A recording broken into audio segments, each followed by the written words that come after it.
Hello there, Pisces. My name's Frankie. I'm a clairvoyant, clairaudient medium, and an empath. This reading's for Pisces for January of 2021. I cannot believe we're into the new year. Happy New Year's, everybody. For all of you that are new out there, we pull 4 cards for the month. Use the bottom card on the deck for our overall view of the month. We'll pull an angel card at the end of the reading, hopefully to bring everything together for us. I am an empath though, so I have a weird speech pattern. I speak as if I'm you.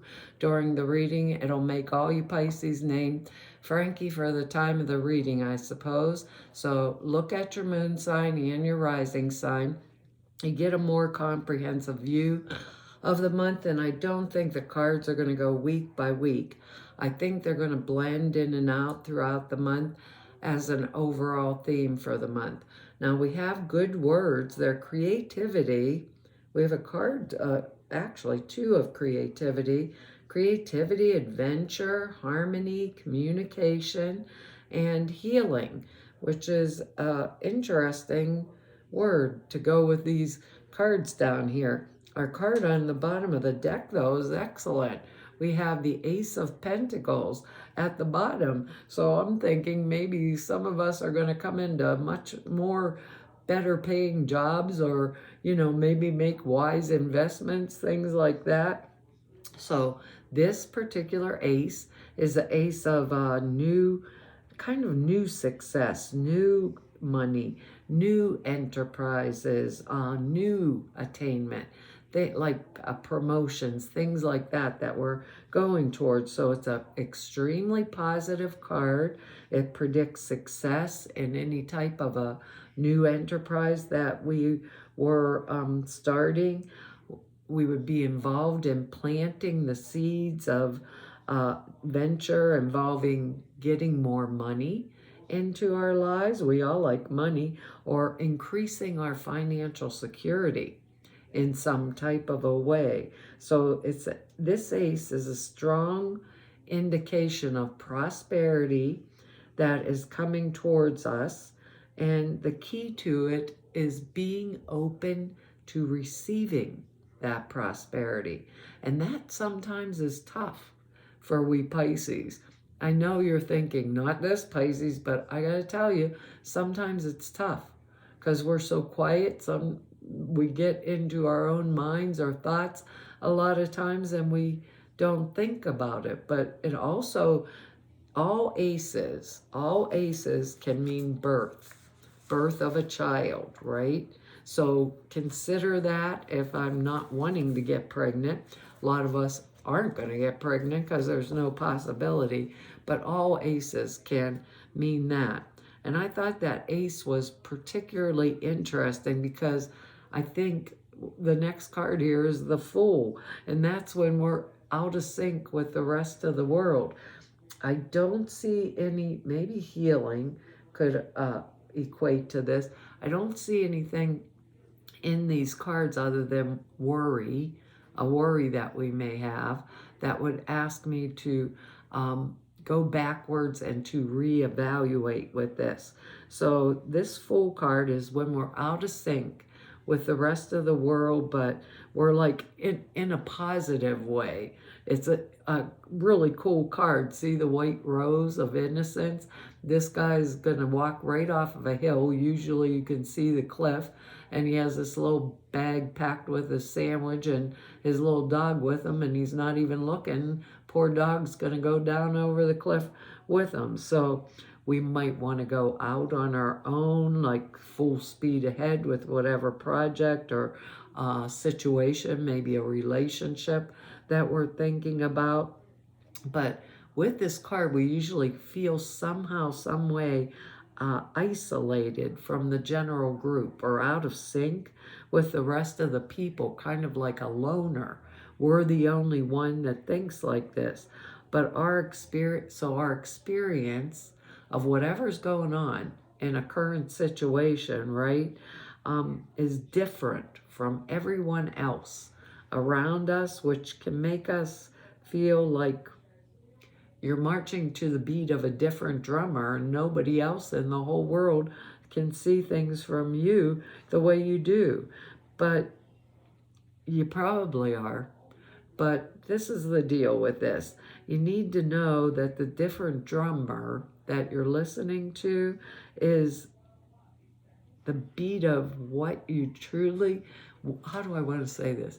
What I truly want in my authenticity, in my authentic self, is trying to get my attention, trying to say, come on, Pisces, pay attention to me. I need you to hear me now. It's kind of like my creativity coming up to the surface, like our word here, and it is the word adventure. Now, I don't see anything other than that healing word that would tell me to reevaluate. Sometimes the full energy can tell us to go back within for a little bit and to reevaluate and weigh the pros and cons. With this particular one and the last card coming up here, I might say for some of us, Pisces, we're going to have to weigh the risks, like the pros and cons. For others of us, we're going to just jump on the bandwagon and listen to our own little drummer going off in our own little heads here, no matter what that fool's journey is going to mean to us. Some of us, it may be at work and going in a different path totally, and others of us, it may be going from one relationship to another one, things like, could be like that. Because our next energy is the Knight of Cups. And that actually is us showing up in our own reading. So it's going to be Cancer, Pisces, Scorpio energy, male or female. It's water energy. If it's someone outside of us, like I said, it's this particular Knight of Cups brings us good news, but it's news about love, or they can represent our one true love, like we've been waiting for forever and ever. The knight on the white horse in the shiny armor, it's that type of energy. When it appears, it means we're really deeply involved in some kind of an emotional type situation, something that's really important to us. So important, it's to the point where nothing else really matters to us. We maybe are waiting a message from this person with a declaration of love, maybe a proposal of marriage for some of us. With all this, it's like an anticipation energy, all this anticipation that everything else in our lives is insignificant. This is the person. This is the one I want to hear from. It's kind of the end of the story. So I'm waiting for my communication energy from my Knight of Cups here. All other relationships by comparison, nothing compares to this relationship. It's like the best relationship of the best. If it isn't love, it's certainly a friend, right? Someone who is honest, intelligent, and willing to help us at all costs. So it's someone in our lives that really truly loves us and actually cares about us to the extent that we kind of allow them, is the way Spirit's saying it. Kind of allow it. We Pisces don't usually allow others to, like, how do I want to put this? Or think that others have our best interest at heart. We'll watch first. Sometimes we jump in too quick, so we learn this skill of evaluating where are you coming from, because I don't want to get hurt type energy. But it's a wonderful energy to have around us. And because our next card's pretty powerful, we got Queen of Swords energy here. So male or female, all these, because these are general readings. So it's going to be air energy, Gemini, Libra, Aquarius type energy, male or female in our life. This is a figure of power and authority, but in the mental or spiritual realm. This is somebody that uses their marbles, right, and can think on their feet. And the Queen of Swords represents like emotional loss. It can represent bereavement. When it appears in a reading, it mostly usually does. Now, if this is a person, it could mean like divorce, widowhood, or widowhood, yeah, widowerhood, I guess you could say too. But someone who has suffered some kind of loss. So a single person with authority and with power, strong-willed, the ability to cope with that loss and then go on with their life. You know, if it doesn't represent a person in our life, right? It can be us, kind of like going through a really tough, emotionally devastating experience. But usually those experiences, those tough ones, they open up new vistas, new paths to take in our life and in our spiritual life too. So if it's not an actual person that we're going to, it actually is a means to become more spiritually in tune with ourselves, through some type of a loss energy. So a lot of us have had pretty devastating experiences, but with this in particular, and I'm going to say this because the Ace of Pentacles is here. When this Queen of Swords shows up, also along with an ace, the painful experience at the end will be seen as some type of a source for our growth, and that is especially true for our spiritual growth. Especially true if an ace shows up in a reading also, and we have the Ace of Pentacles in here. So I'm going to say for a lot of us, even if things have been tough, or even if they've been trying, and I'm saying that because of the next card coming up here, even if they've been tough or trying, in some manner or way, we have the Ace of Pentacles for a fresh start, and we have the Fool to help us along on our journey. We always have our creativity. We are cup energy, water energy, and we can blend that energetics into a harmonious thing. And if we can communicate it even to ourselves, we will have the healing energy that we desire. You know, even if it's a new relationship, or with a pentacle, Ace of Pentacle, maybe a new job sequence, something, you know, that might be worried about or whatever. Because our next energy here is a really worthwhile one, because it's a tough one.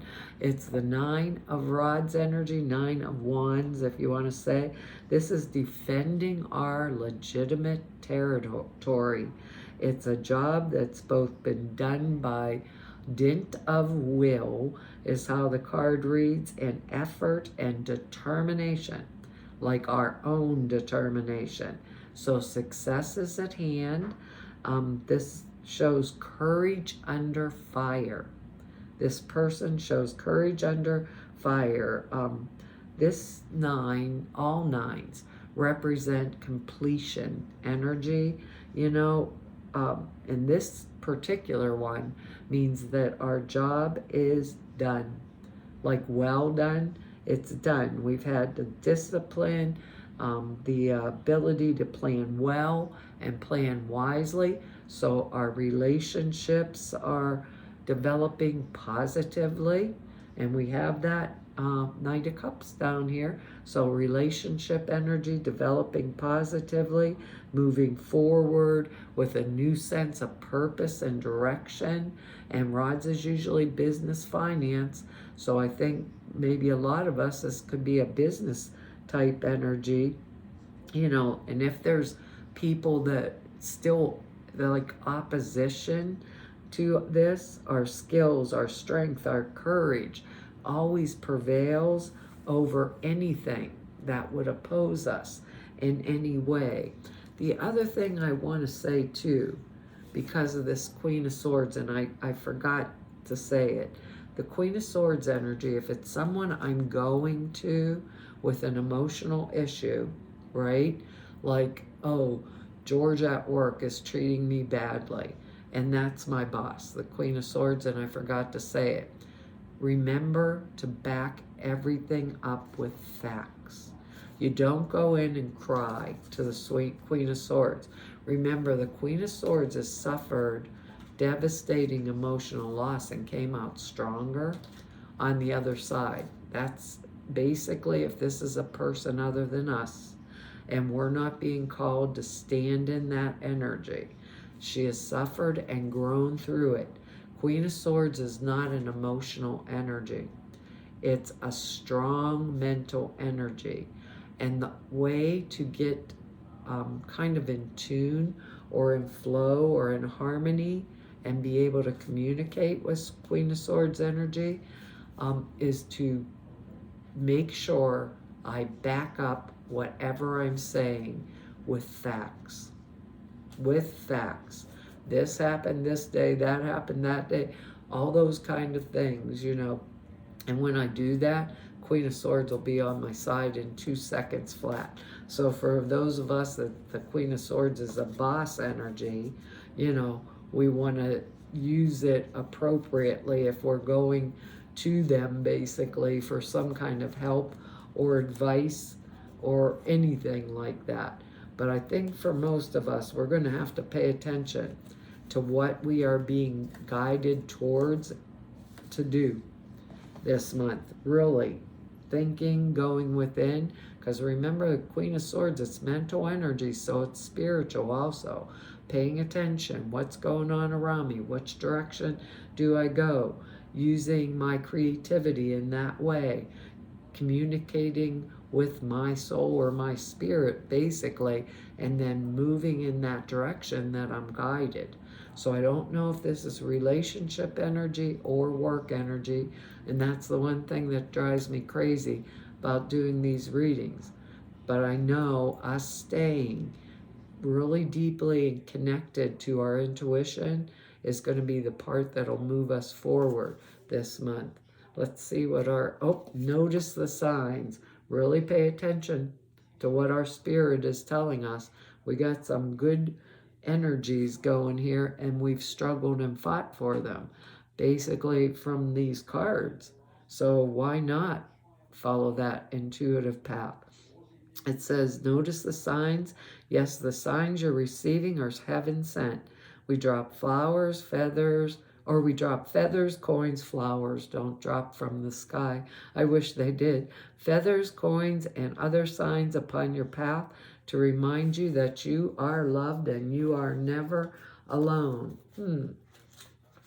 I think that is really pretty much telling us to absolutely pay attention to what's going on in our hearts this month, you know? And maybe with that Queen of Swords for a lot of us, knowing where I grew and what I don't want to go back to. It says the angels gave you this card to help you understand the signs you've been receiving. These signs may include feathers, coins, butterfly, bird, or any repetitive vision that make you think of angels who have deliberately sent signs to you to let you know they're nearby, protecting, loving, and guiding you. Your departed loved ones in heaven are saying, hello, I love you. Notice and believe in the repetitive signs you receive as validation that you're on the right path. That's our Fool card here. So have faith. Follow the signs that are guiding you towards your heart's desire.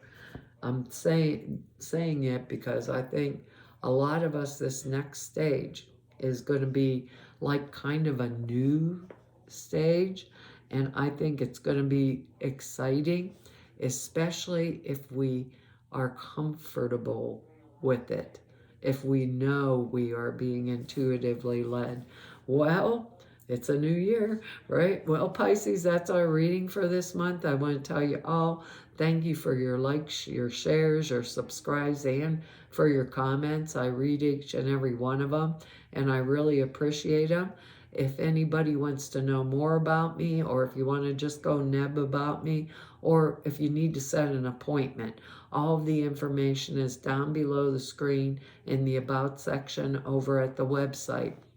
Now, there's 2 videos over at the website. One it tells you about the prayer class, the other the sutras.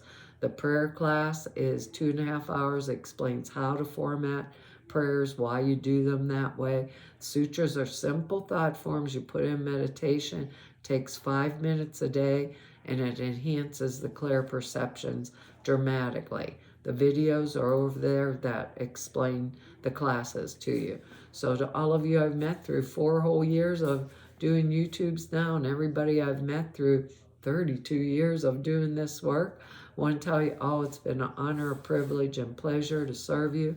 Hopefully I will see you back here next month. Bye-bye.